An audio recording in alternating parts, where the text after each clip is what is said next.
So today we're going to be at Psalm 87. This one's only got 7 verses, but I think we'll find some really interesting things in here. Psalm 87. A song of the sons of Korah, a song. His foundation is in the holy mountains. The Lord loves the gates of Zion, more than all the other dwelling places of Jacob. Glorious things are spoken of you, O city of God. Selah. I shall mention Rahab and Babylon among those who know me. Behold, Philistia and Tyre with Ethiopia. This one was born there. But of Zion it shall be said, this one and that one were born in her. And the Most High himself will establish her. The Lord shall count when he registers the people. This one was born there. Selah. Then those who sing as well as those who play the flute shall say, all my springs of joy are in you. This is an interesting psalm. I believe it really kind of describes the blessing of what it would be to have been born in the city of God. Of course, right now, Jerusalem is probably the last place in the world that I would want to go visit right now. That's just my opinion. Just with everything going on in the world. I think I'll wait till Jesus returns, Don't really feel right about flying in while they're bombing everywhere, And I'm sure there was a time when it was glorious. Like, consider the time of Solomon, what it would have been like to have been born in the city of Jerusalem. Silver was as plentiful as the pavement. It was just a great place to be. And there's coming a day when it will be a great place to be again. Not that it's not a bad place, it's just, poor. But he says here, his foundation is in the holy mountains. The Lord loves the gates of Zion more than all the other dwelling places of Jacob. When God chose Jerusalem to be his city, to have his name there, it became a very well-known, noted place. It's not really the best location as far as a river nearby. It's not really the best location as far as, beautiful pastures and lots of fruit trees and all those kind of things. Kind of out of the way. There are probably in our day and age more beautiful cities than Jerusalem. Nebuchadnezzar's day had hanging gardens in the city of Babylon. It was much larger. I mean, they've got places here that have millions and millions and millions of people living in them. Jerusalem, not so much. It's not as big. It's not a very big place. But one day it will be. It'll be a very beautiful place when the Lord is there. You can read in the book of Ezekiel how this beautiful temple complex will be built there, and there'll be rivers of life. The river of life basically will be flowing out from it, flowing to the east, and then, you go out a certain distance and you could fish in it. It'd just be a really beautiful place. It's not its description right now. The Lord chose to put his house in Jerusalem. David wanted to build the temple, but God says, you're not the guy to build it. And David did everything he could to prepare for Solomon to build that temple. And so when we see Solomon's temple built, what we have to understand is Solomon did not prepare for that temple. Solomon did absolutely nothing. He just got to be the guy who put his name on it, right? But it's really David's preparation. David put in so much that he had saved up for that day when the temple could be built.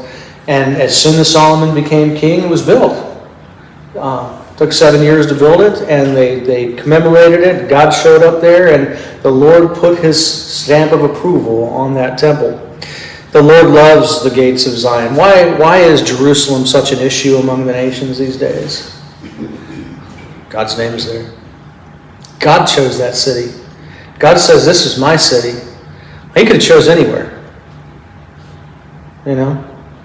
If you go into China, there's a place called the Forbidden City, and in the Forbidden City is the Temple of Shangdi. Shangdi is the Lord of Heaven.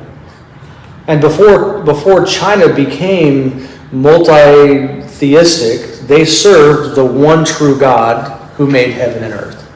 They knew him as the Lord of Heaven. And when the emperor built the Forbidden City, there's a pathway that once a year, the emperor and the Lord of Heaven would take a walk. And you can see this, the beautiful complex. Nobody was supposed to walk on the pathway that the Lord of Heaven walked on. That was forbidden. And it was only to be used, that temple was only to be used when the Lord of heaven showed up. And so, what we have to understand is there were many other nations when God chose the children of Israel. There were many other nations who knew who God was. You look back through history, people have gone from monotheism, the knowledge of the one true God, and they've slowly, in some cases, quickly turned away from that. And so in every culture, you have a history, a record, all the way back at the beginning of serving the one true God. And then you would go off on a tangent and they'd be worshiping men, they'd be worshiping demons, they'd be worshiping animals, they'd be worshiping all sorts of things.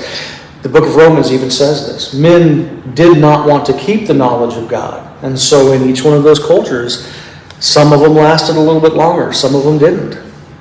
They did know who the Lord was, and then they chose to not serve the Lord. That's the same true with Israel. Israel knew who God was, and even after the temple was built there was a time when you could walk into the temple of God, and there would be altars to all sorts of demonic beings all over the temple. We just read about it in Manasseh's time. He literally had altars all over the temple complex that Solomon built to all the starry hosts of heaven. Well, God chose that place. God chose it for himself. And all the way up to the point where Ezekiel has a dream, and in this vision that the glory of the temple departs out of Jerusalem, the Lord established himself there. And just because he left didn't mean he wasn't going to come back. And they may not have a temple there now, but that doesn't mean it's still not God's city. It's God's city. He's going to come back. He's going to be there. He's going to establish it as a beautiful place. The Lord loves the gates of Zion more than any other dwelling places of Jacob. That's why Jerusalem is such a big deal these days. It's because God loves that place. He chose to have that as his temple. He could have chosen anyone. He could have chosen any culture. He could have chosen any nation. He chose that nation. He chose that place for himself to dwell. How glorious things are spoken of you, O city of God. Glorious things have been spoken of the city of Jerusalem. There's a reason why the Crusaders went after Jerusalem. There's a reason why the Muslim invaders went after Jerusalem. There's a reason why invading armies in the future are going to go after Jerusalem. Even the president of Turkey here recently has basically said, we're going to Jerusalem. We're going to take it back. And other nations are basically saying the same thing. Right now, while everyone's being distracted about all this crazy stuff in the news in our own country, the United Nations is having a summit for the future, and they've already removed the sovereignty of the United States. And they will make a decision on what they're going to do with Jerusalem. And they're going to divide Israel. They're going to divide the land of promise, and that will cause the judgment of God to pour out on many people. You're being distracted. You're being distracted by assassination attempts. I'm not saying you shouldn't pay attention to this, but you're being distracted. You're being distracted by entertainers doing things or getting found out about things that everybody knew anyways. This is common knowledge. They've even admitted it. They make jokes about it. They've made no secret about it. You'll be distracted by something else tomorrow. You'll be distracted by something else next week. When those type of events are occurring, what you need to do is pull back and say, what else is going on here? What else is going on here? Glorious things have been spoken about the city of God in the past. Glorious things will be spoken about it in the future. Make no mistake, the Lord is in control, and he is bringing history to its appointed end. And his appointed end is that the city of God will be glorious. And it'll be glorious because the Lord Jesus himself will be there. There's a lot that's going to happen between here and there. But in that day, there will be many. Verse 4 says, I shall mention Rahab. And this could also be Egypt. Either way, I shall mention Rahab and Babylon among those who know me. And if this gives us any sort of hope, what we need to understand is Egypt, Babylon, Philistia, Tyre, and Ethiopia, all these are countries that have been against the Lord at some point, against God's people. So God is saying here, there's going to come a time when there are people from Babylon, or there are people from Tyre, from Philistia, from Gaza, from Ethiopia or Cush, that know who God is. Every knee shall bow. Every tongue will confess. One day all the nations will bow before the Lord. And there won't be a culture anywhere in this world where there aren't people found who do know who Jesus is and who have accepted the one true God and have their sins forgiven, and they are God's people. It won't just be us. Isn't that good? Isn't that great? There'll be people from every tribe, language, nation, and tongue who stand before the Lord, and they'll worship Him. And it'll be said, oh yeah, this person's from wherever, Lucedale, Leakesville, Mississippi, and they know me. And when you read this, it says, but of Zion it shall be said, this one and that one will be born in her. We're born in her. So there'll be more people born in the city of God in the future than anywhere else. That's an astounding thought. During the millennial reign, there'll be many people who are born. There'll be many people who live. The city of God, if you read through Ezekiel and Zechariah, it'll be a massive place. If the Lord is present here on the earth, where do you want to be? Where would you want to be? Where He's at, right? You wouldn't want to be on the other side of the world, would you? You want to be where the Lord's at. And instead of Jesus in His millennial reign, He'll have a whole entourage just following Him around. That will be whatever where people will want to be. And who wouldn't want to be born there? You know, you're in the capital. You're where the Lord reigns. You're where He is. The presence of the Lord will be everywhere on the earth. But the people will want to be physically where the Lord is. This is looking forward to that. But as of Zion it shall be said, this one and that one were born in her, and the Most High Himself will establish her. The Lord shall count when He registers the people. Right now, when you're born, you get a birth certificate at the hospital. They put your little feet on a little ink pad and stamp your little feet on it and all that kind of stuff. And now you're property of the state, right? So I don't know how that works. So if we can go down some rabbit holes on the birth certificate thing. But the Lord will register the people that day. I'd like to think that Jesus is going to show up for every birth. Wouldn't that be something? You know, He'll be the one slapping that hiney, and the little baby will cry out. and the little baby will sing praises to God when he starts crying. You know, I don't know how it's going to work. But I'd like to think, wouldn't that be neat? Where's Jesus at? Well, He's doing the one thing He loves. He loves to see new life. And this baby's being born. He wants to see it. It's another one of my children. I think God does the same thing here right now. Like when kids are born, God's present. I think the Lord looks down from heaven and He's just excited about it.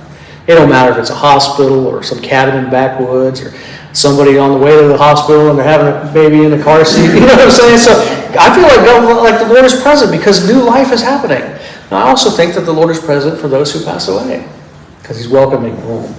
And He wants to be there. He loves the creation that He's made. The Lord will register the people. He's going to pay attention to everyone, and He's going to say, yeah, this one was born here. The Lord will register them. This one was born here. And then it says, stop and think about that, Selah. Just think about that for a minute. The Lord, He cares about everybody. He cares about every single person, no matter how minute of a person we think they are. But in reality, all of us have the same value before God. It don't matter what you have or don't have, because naked we came into this world, and we're going to leave the same way. And all the worldly goods and money and everything else that you could possess in this world means absolutely nothing. And that's where so many people go wrong, because they're wasting their time trying to get something that they cannot keep. We're going to go before the Lord. The Lord cares about each one. Each one of us stands on level ground before the Lord, and each one of us desperately needs to be born again and saved and regenerated. And the Lord is there for the new birth, you know, when a person comes to know Christ. And it says, when the Lord registers the people, then those who sing as well as those who play the flute shall say, all my springs of joy are in you. Could you imagine that? For every birth. Like if you were born and then all of a sudden people started celebrating and there's some of the flute players out there playing the flutes and all the women are dancing around and all the singers are singing. Totally different, right? I don't think I've ever seen a birth like that. Or a party like that. It'll be a joyous occasion. It'll be joyous because the Lord is there. It'll be joyous because it's focused in on the right things. And right now we may look around our world and go, woe is me. I don't know what's going to happen next. What kind of news are we going to get? We got a hurricane coming towards Florida. Maybe here. I don't know. I don't know where it's going to go. But what if during the millennial reign there's not even a hurricane? There won't be any storms. It'll be beautiful days, and then the light rains, and all of what the Lord gives us will be perfect. It'll be a blessed existence because the Lord is there. He's established His foundation. He's chosen a place. He's with His people. He wants to be with them, and He will be. It'll be a blessing. All my springs of joy are in you. That's true joy when the Lord is present and when people are focused in on Him. Well, that's Psalm 87. I think that's a good one. That's probably one of my favorite ones that I've read so far. I don't, that's a lot because we're through 87 of these. So, Psalm 87.